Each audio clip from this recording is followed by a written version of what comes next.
Annyi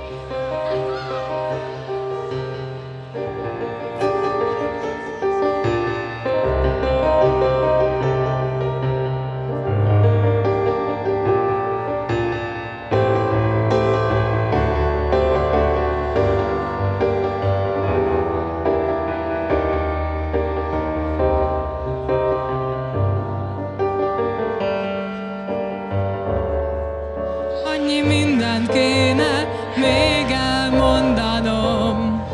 s ha nem teszem, talán már nem is lesz rá alkalom,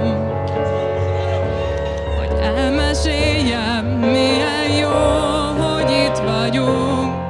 s mint a régi jó barátok, egyet mondunk, s egyet gondolunk.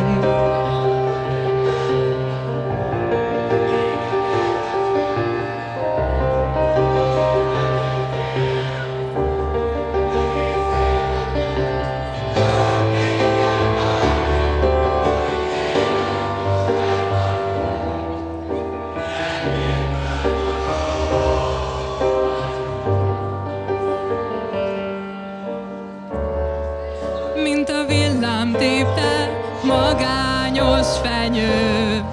mint a vizét vesztett patak, mint az odébb rugott kő, mint a fáradt vándor, ki némán enni kér,